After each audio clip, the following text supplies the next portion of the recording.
Hello नमस्कार दोस्तों। तो कैसे हो आप सभी। आज अपन जो मिल रहे हैं वो इस डिस्कशन के लिए मिल रहे हैं कि जून 26 में अभी आपका जो CMA-FM का जो पेपर हुआ था दोस्तों, इसमें सबसे बड़ी खास बात क्या थी कि इस पेपर के अंदर मोस्ट ऑफ वही क्वेश्चन थे, मोस्ट ऑफ वही क्वेश्चन रिपीट हुए हैं जो अपने कंपाइलर में है। अपने कंपाइलर में से ऑलमोस्ट आपका CMA का जो पेपर है या FM पेपर है डिट्टो वैसे के वैसे ही क्वेश्चन आए हैं, सिंगल डिजिट भी चेंज नहीं हुए। तो अपन ये एनालिसिस कर सकते हैं कि अपन जो जिस कंपाइलर से गो थ्रू कर रहे हैं, जिस कंपाइलर को अपन पढ़ रहे हैं, इसी में से क्वेश्चन आ रहे हैं। तो आपको एक तो CMA-FM का जो फोबिया था वो हट सकता है, आपको जो CMA-FM का जो डर था वो रिमूव हो सकता है, या ये भी रहता है कि क्वेश्चन अलग अलग आते हैं वो भी अब प्रॉब्लम नहीं रहेगी। अपन मैं आपको इसीलिए मैंने आपको आज ये क्लास ज्वाइन करी है कि अपन इसमें एनालिसिस कर पाएंगे अच्छे। देखो मैं आपको दिखाता हूँ, एक मिनट, कि अभी अपना जो पेपर था CMA-FM वाला दोस्तों जी, पहला पहला जो क्वेश्चन था, फर्स्ट क्वेश्चन था रेशियो का बेस्ड क्वेश्चन था पूरा का पूरा, जिसमें दे रखा है data collection period 3 month, 6 month, creditor payment 2 month और GP ratio 20%। GP ratio 5, GP की अमाउंट है 5 लाख रुपए। ये वो डिजिट है जो अपने कंपाइलर में सेम डिटो डिजिट। आप क्लोजिंग स्टॉक 20,000 से बढ़ा हुआ है, बिल्स रिसीवेबल की अमाउंट 60,000 और बीपी 36,667, ये डिटो अपने कंपाइलर में ही है। अपन ने काफी बार इसको सॉल्व करा है, अपन ने काफी बार इसको पढ़ा है। आपको चेक करवाता हूं, रेशियो चैप्टर नंबर 8, ये रेशियो एनालिसिस ये रहा दोस्तों। ये आप मिला सकते हो। 26 वाला जो क्वेश्चन अपने कंपाइलर का, debtor velocity 3 month, stock velocity वही 6 month, creditor velocity 2 month, GP ratio आप मिला सकते हो। जीपी रेशियो 20% मिला लो आप आराम से। अपने कंपाइलर में ये ही है। GP amount 5 lakh, closing stock 20,000 रुपए, BR 60,000 रुपए से, और पीपी 36,670, ये मिला लीजिए। ये 36,667 एंड बिल्स रिसीवेबल 60,000, और ये आंसर दोस्तों। ये कितने मार्क्स का क्वेश्चन था आप बिलीव नहीं करोगे। ये क्वेश्चन था 15 मार्क्स का। आप आराम से क्लोजिंग स्टॉक डेटर की वैल्यू है, क्रेडिट टोटल सेल्स की वैल्यू है, क्लोजिंग स्टॉक है, टर्नओवर है, ये सब आप कैलकुलेट कर सकते थे। 15 मार्क्स। अब देखो पेपर में जब पहला क्वेश्चन ही ऐसा अगर आ जाए जो आपका बार बार सॉल्व किया हुआ है, ये क्वेश्चन बार बार आपके एग्जाम टेस्ट में भी, जो अपन क्लास में टेस्ट करवाते हैं, क्लास टेस्ट होते हैं अपने, इसमें भी ये क्वेश्चन बार बार रिपीट था, तो सबसे पहला कॉन्फिडेंस तो ये आता है कि चलो मेरा पहला क्वेश्चन तो सही हो गया। 15 मार्क्स आप यहाँ से कवर कर सकते हो। 15 मार्क्स कवर हुए, इसका मतलब आपके पास होने के चांसेस बहुत ज्यादा बढ़ चुके हैं। इसके बाद शेयर वाला जो क्वेश्चन था ये काफी इजी था और एकदम है कि 2000 अप्लाइड है उसको 1000 शेयर। ओवर सब्सक्रिप्शन का क्वेश्चन था, जो अपने कंपाइलर में ओवर सब्सक्रिप्शन क्वेश्चन बहुत सारे हैं, 4 फीचर और रेशियो की एंट्री थी। इसके बाद ये क्वेश्चन जो मैं बच्चों को पढ़ा रहा था कि एसेट्स लायबिलिटी वाला, ये कैश फ्लो वाला जो क्वेश्चन था, कैश फ्लो का ये क्वेश्चन अपने कंपाइलर में है। सेम ऐसा का ऐसा क्वेश्चन अपने कंपाइलर में है, सिर्फ एक चेंजेस है कि एक जीरो एक्स्ट्रा लगानी है। कैश फ्लो का क्वेश्चन आपके कितने मार्क्स का था? 5 मार्क्स का। ये की adjustment 10% dividend in cash, new machinery 15,000 की परचेज है, सिर्फ एक चेंज था कि एक जीरो एक्स्ट्रा लगा हुआ है। देखो मैं आपको चेक करवाता हूं, कैश फ्लो चैप्टर नंबर 9, ये रहा दोस्तों। ये शेयर कैपिटल 11,50,000 रुपए, यहां पर कैश बैलेंस 4,50,000 रुपए, और यहां पर इसमें चेक कर लीजिए, इसमें share capital 1,15,000।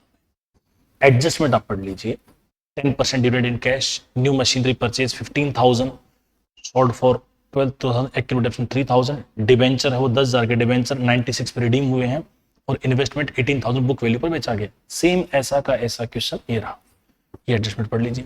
10% dividend in cash, new machinery 1,50,000 की, जो एक जीरो कम करना है आपको, और 1 लाख रुपए के डिबेंचर है वो 96 पे रिडीम हुए हैं, और 180,000 की इन्वेस्टमेंट को बुक वैल्यू पे बेचा गया अपने कंपाइलर का। और ये अपने कंपाइलर में बहुत पहले से कंपाइलर में, मतलब आप 5 साल पुराना भी अगर आप क्वेश्चन कंपाइलर अगर चेक करोगे तो उसके अंदर भी ये क्वेश्चन है। तो CMA-FM में अब ये तो डिसाइड हो चुका है कि अपने कंपाइलर में से मोस्ट ऑफ क्वेश्चन आते हैं। दूसरा रिपीटेड क्वेश्चन है। रिपीटेड क्वेश्चन का मतलब है जो पास्ट एग्जाम में जो क्वेश्चन आए वही क्वेश्चन रिपीट हो रहे हैं। अब जब आपको 3 क्वेश्चन CMA में ऐसे मिल जाएं जो आपने बार बार प्रैक्टिस की है, तो फिर और क्या चाहिए? मतलब आपको ये भी आइडिया नहीं लगाना कि मुझे कोई नया क्वेश्चन सोल्व करना है, जो क्वेश्चन दे रखा है वही एग्जाम में आ रहा है। आराम से पढ़ लीजिए, dividend in cash, new machinery purchase, debenture है, इन्वेस्टमेंट है, और ये आपके पेपर में।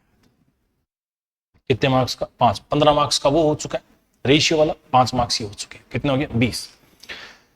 इसके बाद ये जो क्वेश्चन था, by back bonus share, 1 bonus share for every 4 share held, existing 5 के बदले में शेयर देना है। और ये क्वेश्चन रिपीटेड क्वेश्चन है, मतलब पास्ट एग्जाम का क्वेश्चन है। पास्ट एग्जाम के क्वेश्चन भी सारे के सारे अपने कंपाइलर में इंक्लूड होते हैं, जितने भी एग्जाम में क्वेश्चन हो रखे हैं वो सारे। तो ये क्वेश्चन अपने क्लास में जाने कितनी बार ट्रिक्स। इसके बाद एक और अंडरराइटिंग वाला भी था। ये इनकम स्टेटमेंट जो पिछली बार पूछा है, ये इनकम स्टेटमेंट लास्ट अटेम्प्ट में जो था वही पूछा है। आप पास्ट एग्जाम का जो पेपर है वो निकाल के देख सकते हो, सेम वो ही पेपर है वो इस बार पूछा गया। इसके बाद ये अंडरराइटिंग, एक कंपनी ने पब्लिक इश्यू किया 1,25,000, वही सेम प्रॉब्लम है कि इसने 1 जीरो बढ़ा रखे, अपने कंपाइलर में 1 जीरो कम है।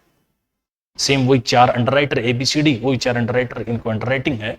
ये ऐसा कैसा क्वेश्चन आपको दिखाता हूं कंपाइलर। अंडरराइटिंग चैप्टर नंबर 6, ये अंडरराइटिंग, ये अंडरराइटिंग, ये इसमें 12,500, 1 जीरो का डिफरेंस है, उसमें 1,25,000 दे रखा है, यहां पर 12,500 दे रखा है। वही 4 अंडरराइटर, उसने ABCD लिख रखा है, यहां पे PQRS, वही सेम परसेंटेज है। चेक कर लीजिए, 15 और 5 20 मार्क्स। एग्जाम से पहले आपको क्लास में बार बार यही बताया गया था कि इन टॉपिक में से क्वेश्चन आएगा। कौन कौन सा टॉपिक बताया था? अंडरराइटिंग बताया था, आ गया क्वेश्चन। आपको ये बताया था कि इनकम स्टेटमेंट आएगा, आ गया क्वेश्चन 2। आपको ये बताया था एसेट लायबिलिटी वाला क्वेश्चन आएगा, एसेट लायबिलिटी परचेज वाला, ये क्वेश्चन आ चुका है। 3, आपको ये बताया था कैश फ्लो का क्वेश्चन पढ़ के जाना, इस बार बड़ा क्वेश्चन आएगा कैश फ्लो का, कैश फ्लो डिट्टो आ गया। 4, रेशियो के बारे में आपको बताया था, रेशियो तो अपने कंपाइलर में से आया, तो फिर जरूरत का है। रेशियो जो अपने कंपाइलर में से पूछा गया तो फिर तो क्वेश्चन एकदम सही होने के चांसेस हैं। फिर उसके बाद इसने FM में भी इसने पूछा। FM में ये बात पुख्ता थी क्लास में, न जाने आपको कितनी बार बताया गया, कितनी बार कहा गया, ये same to same dividend in cash 15% consolidation वाला क्वेश्चन। कंसोलिडेशन में रिजर्व सरप्लस दे रखा है 5 लाख 2 लाख, और ये डिविडेंड है 15% इन जुलाई में पे करा गया। ये डिविडेंड वाले जो पॉइंट है आपको जाने कितनी बार करवाए, डिविडेंड पेड वाला करवाया क्वेश्चन। इसके बाद कन्वर्टेबल डिवेंचर, ये कन्वर्टेबल डिवेंचर पास्ट एग्जाम का रिपीटेड क्वेश्चन है जो आपको क्लास में करवाया, पास्ट एग्जाम का क्वेश्चन है। और ये क्वेश्चन मैंने आपको बताया था, आपको याद हो कि शायद इस बार पेपर उसको हाथ लग गए थे CA फाउंडेशन वाले कंपाइलर। ये CA फाउंडेशन कंपाइलर से उठाया हुआ क्वेश्चन है। CA फाउंडेशन ने आपके CS एग्जीक्यूटिव में लास्ट टाइम में पूछा था और फिर अब पूछ लिया। तो या तो इंस्टीट्यूट पूछ रहा है जो अपन कंपाइलर को थ्रू कर रहे हैं उसी में से, और कंपाइलर में से हुआ ना फिर 100% तो, क्योंकि अपने कंपाइलर में पास्ट एग्जाम के क्वेश्चन भी इंक्लूडेड है।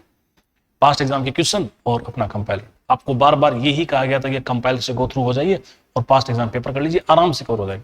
इसके बाद FM में भी जो आपको क्वेश्चन पूछा गया था, FM में जो लिवरेज वाला कैपिटल वेस्टिंग, आपको यही बताया था कि कैपिटल वेस्टिंग में आपको ARR, पेबैक पीरियड, NPV और एवरेज प्रॉफिट आफ्टर टैक्स पर कैश इनफ्लो, 20 मार्क्स आराम से।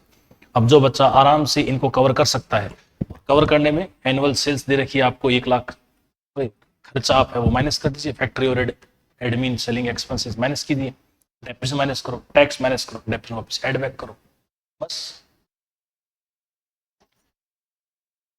ये क्वेश्चन, ये वाला लीवरेज वाला जो क्वेश्चन है, फाइनेंशियल लीवरेज ABC कंपनी के पास 3 प्लान है, install capacity, annual production, selling price, fix cost, 3 situation. अपने कंपाइलर में वो 2 सिचुएशन का क्वेश्चन दे रखा है। सेम कितने मार्क्स का? 5 मार्क्स का। दिखाता हूं FM capital structure and leverage, capital structure and leverage, leverage का जो लास्ट क्वेश्चन है वो इसी पर बेस्ड है।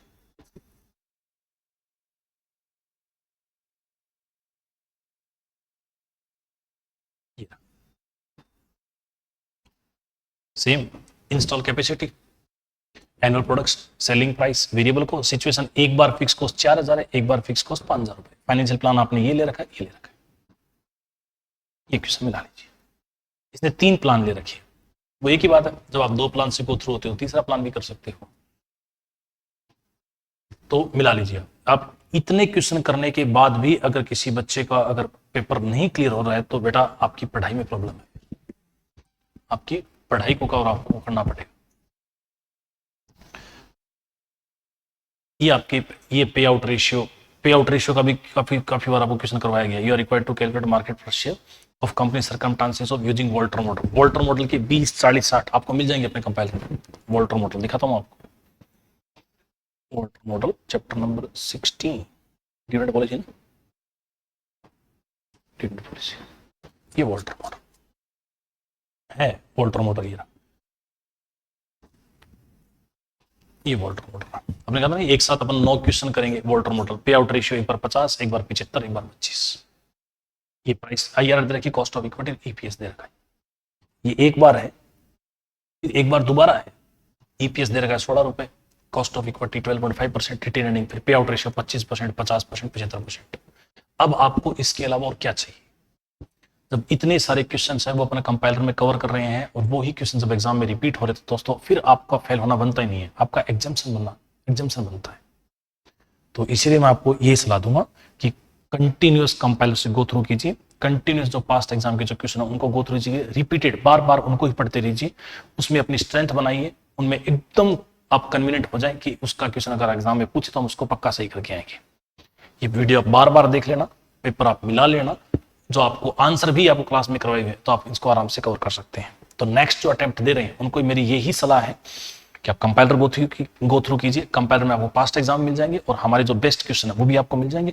सॉल्यूशन आपको अवेलेबल है क्लासेस के अंदर, तो आप करते रहिए। ओके दोस्तों, मिलते हैं फिर आपसे। Thank you, bye bye, have a good day.